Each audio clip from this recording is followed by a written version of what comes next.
नमस्कार साथियों। आज पाकिस्तान में फिर से तख्ता पलट की बातें शुरू हो गई है। नहीं, इस बार खतरा सिविलियन गवर्नमेंट को नहीं है। इस बार खतरा खुद पाकिस्तान के सबसे शक्तिशाली इंसान आसिम मुनीर को है। पर वो तो फील्ड मार्शल है, सबसे पावरफुल है, विरोधी जेल के अंदर है। पाकिस्तान ने इंडिया पर टेररिस्ट अटैक करा के और ऑपरेशन सिंदूर की बेइज्जती सहकर भी अपने आप को पॉपुलर बना दिया। फिर भी डर किस बात का है? और इनके खिलाफ तख्ता पलट कौन ही कर सकता है? खुद के आर्मी जनरल्स नहीं। असलियत के अंदर इनको डर लग रहा है एक दूसरी फोर्स से, जो पाकिस्तानी आर्मी से ज्यादा पॉपुलर हो चुकी है इस रीसेंट कॉन्फ्लिक्ट। अपनों से ही डर है, और वो अपने हैं पाकिस्तानी एयरफोर्स। जितना सुनने में शॉकिंग लग रहा है, उतनी ही ज्यादा सच है, क्योंकि पाकिस्तानी एयरफोर्स ने क्लेम करा कि हमने पूरी तरीके से इंडिया को हरा दिया। वहीं आर्मी ये नहीं कर पाई। और पहली बार इतिहास में पाकिस्तान के पहली बार हुआ है कि पाकिस्तानी एयरफोर्स ने पाकिस्तानी आर्मी को पूरी तरीके से ओवरशैडो कर दिया पब्लिकली। सब पब्लिकली तारीफें कर रहे हैं कि पाकिस्तानी एयरफोर्स ने कितना ज्यादा अच्छा करा। बात है परसेप्शन की, और परसेप्शन पाकिस्तानी एयरफोर्स के पास चले गया। परसेप्शन था कि जब इंडिया ने ऑपरेशन सिंदूर लॉन्च करा तो हमने उनके ऊपर डोमिनेट करा, बैटल स्पेस डोमिनेट करी, इलेक्ट्रोमैग्नेटिक वॉरफेयर के उनको अंदर पीछे धकेल दिया। और सबसे बड़ी बात, इंडिया के जो आधुनिक हथियार है, राफेल जैसे एयरक्राफ्ट को हमने मार गिराया। स्कोर कार्ड है 6-0। ये क्लेम कर रहे हैं, ये परसेप्शन कर रहे हैं, और पाकिस्तान में इस पूरे परसेप्शन को हर आम आदमी, यहां तक कि सेना के क्रिटिक्स ने भी स्वीकारा है, माना है कि पाकिस्तान ने बहुत अच्छा परफॉर्म करा है। और यह आसिम मुनीर को गहरी सांसें लेने के लिए मजबूर कर रही है। उनका फ्यूचर डाउट के अंदर है, बिकॉज यहां पर वो क्लेम करते हैं पाकिस्तानी कि हमने तो भारत के कई सारे लॉसेस करे, जैसे कि राफेल जैसे एयरक्राफ्ट। हमारे पास क्या था? Chinese equipment, untested. उसके बावजूद, इंडिया इतनी बड़ी इकोनॉमी होने के बावजूद, हमने इंडिया के इतने सारे एयरक्राफ्ट मार गिराए। फ्रांस के 4.5 जनरेशन, जिसको लेकर इंडिया बहुत कूद रहा था, हमने उसको भी मार गिराया। इंडिया ने हालांकि इस बात पर कोई पुष्टि नहीं करी कि कितने कॉम्बैट लॉसेस उनके हुए, सिर्फ ये बताया कि सारे पायलट सुरक्षित घर आ गए हैं। ये काफी बड़ी बात थी कि इंडिया ने फर्स्ट टाइम अपने लॉसेस नहीं बताए हैं। हालांकि कई सारे डिफेंस एनालिस्ट इस तरफ, जो इंडिया के ही है, वो इशारा कर रहे हैं कि हमारे यहां पर लॉसेस हुए। और ये चीज पाकिस्तान एयरफोर्स के लिए एक बड़ी चीज साबित हो जाती है कि अपने नैरेटिव में कि इंडिया छुपा रहा है चीजें, और हम 6-0 से आगे हैं। यह बात सिर्फ इसलिए नहीं थी कि पाकिस्तानी एयरफोर्स सक्सेसफुल हुई, लोग गाली देने लग गए सीधे तौर पे आसिम मुनीर को, आर्मी को। आर्मी एज एन इंस्टीट्यूशन क्या कर रहा था? ये जो हालत हुई है हमारे एयर बेसिस की, ये जो सारे के सारे डिफेंस सिस्टम चाइनीज को इंडिया उड़ा दिया, पूरी तरीके से नष्ट कर दिया, ये इसलिए हुए हैं क्योंकि आर्मी के जो डिफेंसेस थे वो सो रहे थे, वो बिल्कुल इनइफेक्टिव रहे, ऑपरेशनलाइज नहीं हुए। ग्राउंड बेस्ड एयर डिफेंसेस थे, वो स्लगिश थे, चले ही नहीं। दूसरा, जो आर्मी की जिम्मेदारी थी कि सारे के सारे जो इंडिया के मिसाइल्स है उनको गिरा देना, वो उसके अंदर विफल हो गए। 11 से ज्यादा एयर बेसिस पर जब आपने एयर स्ट्राइक करी, जहां पर उनके कई जगह न्यूक्लियर बॉम्ब भी रखे होने की संभावना थी, तो इस चक्कर में सारा ऑपरेशनल फेलियर पाकिस्तानी आर्मी को ही मुबारकबाद दी जा सकती है इसके लिए। ऊपर से पाकिस्तानी एयरफोर्स पर ही पूरे इंटेलिजेंस कलेक्शन और साथ में उनके एवैक्स पर ही ये पूरे डिपेंडेंट थे कि इंडिया अब क्या करने वाला है। सिर्फ और सिर्फ पाकिस्तानी आर्मी रिएक्टिव मोड के अंदर आ गई थी, कुछ प्लान नहीं कर पा रही थी 6 और 7 के बाद कि हम अब इंडिया का जवाब कैसे देंगे। पूरा नैरेटिव शिफ्ट हो चुका था। पाकिस्तानी पंजाब के अंदर घुसकर जब इतने बड़े बड़े बम धमाके हुए, उसको रोकने के बजाय वो डिफेंसलेस साबित हुए। सारी की सारी उंगलियां उठने लग गई सीधे तौर पे पाकिस्तानी आर्मी चीफ कि तुम क्या कर रहे थे? असली हीरो तो कौन है? पाकिस्तानी एयरफोर्स। उन्होंने देश को बचाया, तुम तो यहीं पर बंकर के अंदर छुपकर बैठ गए थे।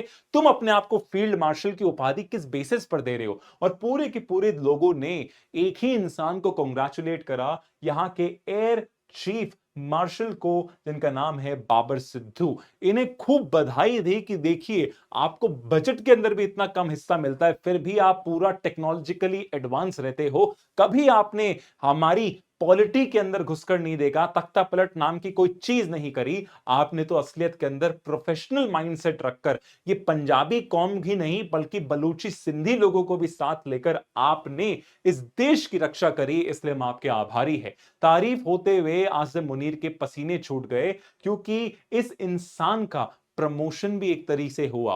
पाकिस्तान के इतिहास में सिर्फ और सिर्फ दूसरी बार एयर चीफ मार्शल को एक सर्विस एक्सटेंशन मिला। बहुत अनप्रेसिडेंटेड सिचुएशन, इससे पहले सिर्फ ये 1981 के अंदर हुआ है। खास बात यह है, ये एक्सटेंशन कितने साल का हुआ है आज तक ये नहीं बताया गया। मतलब पाकिस्तान एयरफोर्स का चीफ भी मिलिट्री की तरह काफी साल तक परमानेंट हो सकता है, और ये चीज, ये इक्विवेलेंस आसिम मुनीर को नहीं सुहारी। और इसके पीछे बता रहे कि ये इंसान है मास्टरमाइंड, क्योंकि इनको डर लगा रहता है कि आसिम मुनीर की वजह से ही तो मैं सत्ता के अंदर हूं।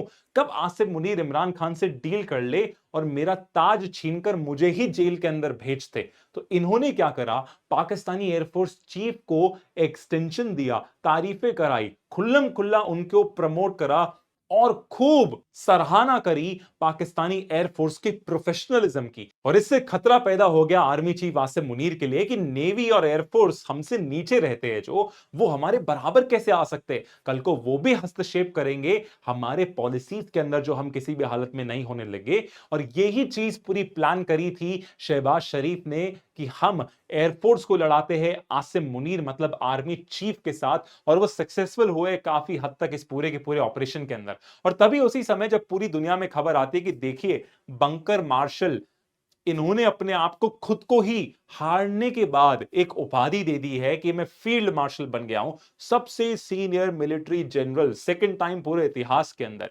ये सिर्फ डोमेस्टिक ऑडियंस के लिए नहीं था कि हम लोग जीत गए, पाकिस्तान ने इतना अच्छा काम करा है। ये सिग्नल था पाकिस्तान एयरफोर्स को कि ज्यादा उछलो मत, तुम्हें तुम्हारी औकात पता होनी चाहिए कि तुम किस लेवल पे ये सारा का सारा काम कर रहे हो। आफ्टर ऑल जरूरी है ये बात कि तुम हमारे नीचे ही काम करते हो। हम ही डिसाइड करेंगे कंट्री की इकोनॉमिक फॉरेन पॉलिसी क्या होगी। 33 साल हमने डायरेक्टली राज करा है, तुम हमारे नीचे काम करते हो। तुम्हारा जो एयर चीफ मार्शल है वो भी मुझे रिपोर्ट करता है, न्यूक्लियर वेपन्स भी हम कंट्रोल करते हैं, तो तुम सबसर्विएंट रहोगे पाकिस्तानी आर्मी और आईएसआई के नीचे। ये चीज दिखाना चाहते थे आसिम मुनीर फील्ड मार्शल का टैग लगाकर। लेकिन ज्यादा कुछ कर नहीं पाए वो, क्योंकि लोगों ने तारीफ करना शुरू कर दिया पाकिस्तानी एयरफोर्स के प्रोफेशनलिज्म के लिए कि देखिए राजनीति में हस्तक्षेप करने की आदत नहीं थी। उन्होंने चाइना का सहारा लेकर एक बहुत ही मॉडर्न फोर्स बनाई है जो आर्टिफिशियल इंटेलिजेंस का यूज कर रही है, साइबर स्पेस का, इलेक्ट्रोमैग्नेटिक स्पेक्ट्रम का यूज करके इंडिया जैसी बड़ी एयरफोर्स को बराबर आने की कोशिश कर रही है, उसको डेटर करने की कोशिश कर रही है, और अभी तक वो सक्सेसफुल हुई है उनके हिसाब से। और ये साफ कहते हैं कि देखिए चाइना को उन्होंने कितने बेटर तरीके से अपने पाले के अंदर लिया है, जहां पर वो उनकी सैटेलाइट से लाइव फीड ले रहे हैं, रियल टाइम इंफॉर्मेशन फीड कर रहे हैं, सिग्नेट का यूज करके, जो प्रोफेशनलिज्म दिखाता है कि अब पाकिस्तानी एयरफोर्स सिर्फ रिएक्ट नहीं करेगी कि हिंदुस्तान क्या करेगा, हम बेसिकली बैटल स्पेस शेप करेंगे, क्योंकि हमें चाइना ने दिए हैं आधुनिक हथियार JF-10, JF-17, PL-15। और पाकिस्तानी और चाइनीज के अकॉर्डिंग ये नैरेटिव फैलाया जा रहा है कि उन्होंने बहुत अच्छा प्रदर्शन करा, खासकर 6 और 7 की रात को। वहीं दूसरी तरफ फिर से लोग आर्मी को क्रिटिसाइज करते हैं कि तुम तो सो ही रहे थे, ऊपर से जो तुम्हारा पड़ोसी देश है जहां पर तुम्हारे पसंदीदा नुमाइंदे तालिबान आ गया, उससे तुम्हारे रिश्ते इतने खराब है कि वो तुमसे नफरत करने लग गए, वो खुद आतंकवादियों को पनाह लेने लग गए। क्यों हो रहा है ये? क्योंकि स्ट्रेटेजिक डेप्थ तुम चाहते थे कि अफगानिस्तान की टेरिटरी पर मेरा कब्जा करे, ताकि हिंदुस्तान जब हमला करेगा तो हम अफगानिस्तान का भी प्रयोग करके, उसके जमीन का यूज करके हम हिंदुस्तान को हरा दे सकते हैं। लोग कह रहे कहां गई ऐसी फ्यूटाइल बकवास सी पॉलिसी? क्यों तुमने ईरान जैसे देश से भी लड़ाई कर रखी है? क्यों पाकिस्तानी आर्मी हिंदुस्तान के हमले रोकने के अंदर नाकामयाब हुई?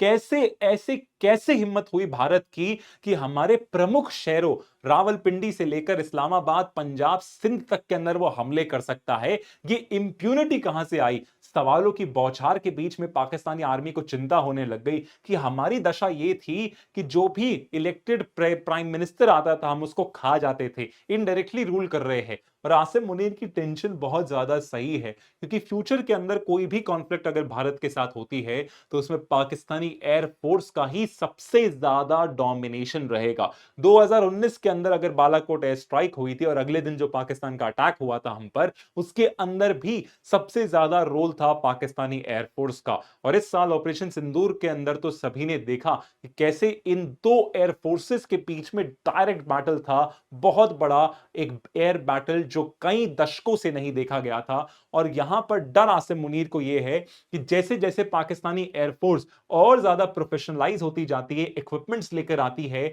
और इंडिया के खिलाफ सक्सेस अचीव कर लेती है, भले ही नैरेटिव या झूठे स्फेयर के अंदर, वो हमारे इंस्टीट्यूशन आर्मी के लिए एक बहुत बड़ा खतरा होगा। इसलिए इस इंसान को डर है कि कोई मुझसे ज्यादा फेमस नहीं हो, क्योंकि वो ताकतवर हो सकता है और मेरे खिलाफ जा सकता है। धन्यवाद।